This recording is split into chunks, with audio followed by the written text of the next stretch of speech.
Amaphoyisa agasele ebhizinisini likaMokgosi njengengxenye yophenyo ngezinsolo ezivele eKhomishaneni kaMadlanga nasekomidini lesikhashana lasePhalamende eliphenya ngezinsolo zenkohlakalo, ukukhwabanisa nokugxambukela kosombusazwe kwezobulungiswa. uMokgosi ubengekho ngesikhathi amaphoyisa egasela kuleli bhizinisi lakhe. I'm very surprised from the level of SAPS to have more than 20 cars attending to one person. Hence, we understand that we have many neighboring villages that are in crisis. As and when they need the police cars, they cannot have those police cars available.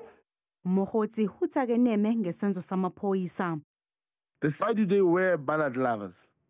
Why do they come in 15 vehicles to come and search me? Why don't they inform me we are coming to search you, or inform the police in Mahikeng? There are 2 police stations in Mahikeng. They'll just come there and tell me, Mr. Brown, you are wanted at the police station.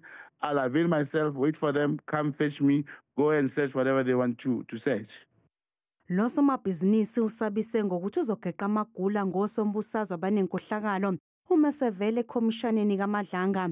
Uveze nokuthi uVusumuzi Khet Mahlala obhekene necala lokuzama ukubulala ubexhasa iqembu le-ANC ngemali. If Khet was able to fund the ANC January 8 with 100,000, whatever, don't you think he has told me who else has he given money to? Who else? Because now they're making Brown Mokgosi and they're talking about this 138,000 for the January 8. Yeah. A lot is coming. Yes, right. A lot is coming. We're going to give a I've requested the extension, at least it's been granted.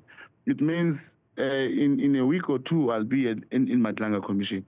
Mokgosi bekulindeleke ukuthi azinikele esiteshini samaphoyisa eGoli namhlanje.